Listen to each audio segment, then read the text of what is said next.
اب سوچئے کب سے نبی پاک پر درود بھیجا جا رہا ہے, کب سے میرے آقا کا چرچا ہے. اللہ اکبر. شاعر لکھتے ہیں نا کہ یہ کائنات بنائی کیوں گئی, اتنی سجائی کیوں گئی. سبحان اللہ. وہ کہتے ہیں کہ خدا کیوں نہ کرتا آرائشیں بزم امکا میں, خدا کیوں نہ کرتا آرائشیں دنیا کے ساما میں, تمہیں دولہا بنا کے بھیجنا تھا بزم انکا میں. یہ ساری کائنات ہی سجائی گئی ہے نبی پاک علیہ الصلوۃ والسلام کے لیے. مولانا حسن ادا خان صاحب لکھتے ہیں نا, کونین بنائے گئے سرکار کی خاطر, کونین بنائے گئے سرکار کی خاطر, کونین کی خاطر تمہیں سرکار بنایا, ایسا تجھے خالق نے طرحدار بنایا, یوسف کو تیرا طالب دیدار بنایا. حضرت آدم علیہ السلام نے جب یہ سوال کیا ہوگا, ذرا امیجن کریں کہ یا اللہ مجھ سے بڑھ کر بھی کوئی تیرے ہاں عزت والا ہے, تو بتایا کیا گیا ہے تیری اولاد میں آنا تیرے بعد بظاہر ہے مگر تجھ سے بھی زیادہ عزت والا ہے. سیدی اعلیٰ حضرت امام اہل سنت بڑا پیارا شعر لکھتے ہیں کہ جب سے حضرت آدم علیہ السلام کو یہ پتا چلا کہ میری اولاد میں کوئی ایسی شخصیت نے بھی آنا ہے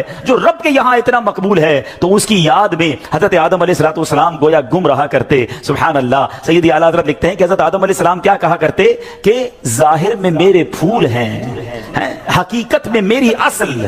بعد میں آنے والا تنے کے تنا جو ہے اس کے بعد پھول آتا ہے نا, کہتے ظاہر میں تو میرے پھول ہیں, حقیقت میں میری اصل. اس گل کی یاد میں یہ صدا ابو البشر کی ہے. ابو البشر کہتے ہیں حضرت آدم علیہ السلام کو, وہ اس وقت بھی نبی پاک کو یاد کرتے تھے کہ ایک پھول نے آنا ہے, لیکن باغ سجایا اسی کے لیے گیا ہے, سب ساری کائنات سجی اسی کے لیے ہے. سیدی اعلیٰ حضرت لکھتے ہیں نا, کیا خوبصورت بات لکھتے ہیں, انہی کی بو مایہ سمن ہے, انہی کا جلوہ چمن چمن ہے, انہی سے گلشن مہک رہے ہیں, انہی کی رنگت گلاب میں, آقا ہی کا سب کچھ ہے, انہی کا سب یہ سجایا ہوا, ان کے صدقے سے یہ ساری کائنات بنی ہے.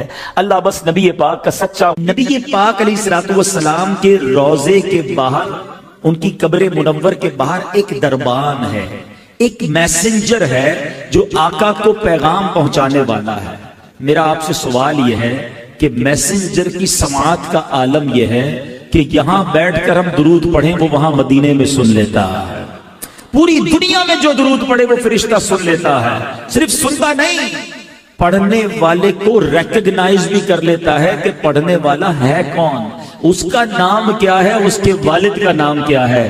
ذرا بتاؤ, دربان کی سماعت کا عالم یہ ہے تو مصطفیٰ کریم کی سماعت کا عالم کیا ہوگا, میرے آقا کے علم کا عالم کیا ہوگا. تو اگر آج عاشقان رسول جھوم جھوم کر صلاۃ و سلام میں میرے رضا کا یہ شعر پڑھتے ہیں تو کیا غلط کرتے ہیں کہ دور و نزدیک کے سننے والے وہ کان, دور و نزدیک کے سننے والے وہ کان, کان لعلے کرامت پہ لاکھوں سلام. تو یہ تو حدیث پاک سے پتا چل رہا ہے کہ جب دربان مصطفیٰ سب کی آوازیں سن لیتا ہے, وہ سب کے درود سن لیتا ہے, تو میرے آقا کیوں نہ سماعت فرمائیں گے. بس دل سے پکارنا ہے, فریاد امتی جو کرے حال زار میں, فریاد امتی جو کرے حال زار میں, ممکن نہیں کہ خیر بشر کو خبر نہ ہو, واللہ وہ سن لیں گے, فریاد کو پہنچیں گے. اتنا بھی تو ہو کوئی جو آہ کرے دل سے, بس دل سے پکارنے کی دیر ہے, کام بن جانے ہیں. مجھے سچ بتاؤ, ایک امتی کے لیے اس سے بڑی کیا سعادت ہوگی, وہ ادھر درود پڑے ادھر فرشتہ اس کا نام بارگاہ رسالت میں پیش کرے, اور صرف میرا نام نہیں میرے والد کا نام بھی پیش کرے, اور میں جتنی بار درود پڑھوں اتنی بار پیش کرے. میں 100 بار درود پڑھوں 100 بار میرا نام نبی پاک کے دربار میں جائے.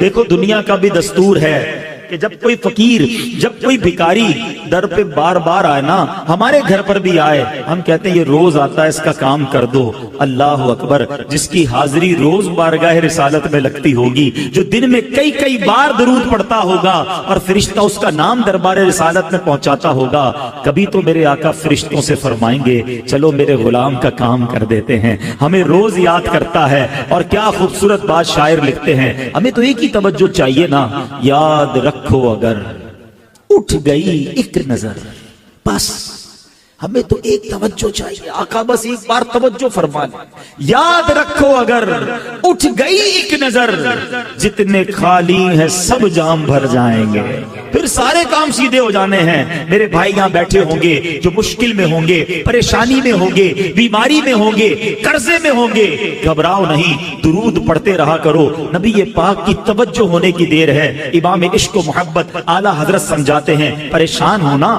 ڈیفیکلٹی میں ہو، سنو، قسمت میں لاکھ پیچ ہوں 100 بل 1000 کج، قسمت میں لاکھ پیچ ہوں 100 بل 1000 کج، آقا یہ ساری گتھی ایک تیری سیدھی نظر کی ہے، بس نبی پاک کی نظر پڑنے کی دیر ہے، سارے کام سیدھے ہو جانے ہیں۔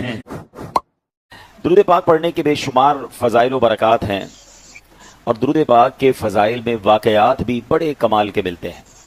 درود پاک کی کے اوپر ایک بڑی مشہور و معروف ورلڈ فیمس بک ہے دلائل الخیرات شریف، اور یہ بڑی مبارک کتاب ہے، جنہوں نے لکھی وہ بھی بڑی مبارک ہستی ہیں، حضرت سلیمان جزولی رحمۃ اللہ تعالی علیہ۔ اور اس کتاب کے جو بلیسنگز ہیں، اس کی جو برکتیں ہیں، پڑھنے والوں کو جو ملا اور ملتا جا رہا ہے، اس کا کمال ہی اور ہے۔ ایک بڑا ایمان افروز واقعہ ہے، اور یہ امیر اہل سنت کو جو دعوت اسلامی کے فاؤنڈر ہیں مولانا الیاس قادری صاحب، ان کو کسی نے سنایا تھا۔ کتیانہ جوناگڑھ اسٹیٹ، یہ انڈیا کے جس وقت پاک و ہند ساتھ تھا اس زمانے کا یہ واقعہ ہے کہ اس میں ایک بڑا زبردست عاشق رسول رہتا تھا، اور وہ درود پاک بہت پڑھتا تھا، اس کو پوری دلائل الخیرات شریف زبانی یاد تھی۔ اور وہ کیا کرتا تھا، وہ سنگ تراشتا، وہ پتھروں کو تراشتا تھا، سٹون کا کام تھا، تو ایک پتھر تراشتا تھا تو دلائل الخیرات شریف کا ایک باب پورا پڑھ لیا کرتا تھا، اتنا اس کا دلائل الخیرات شریف کا ورد تھا۔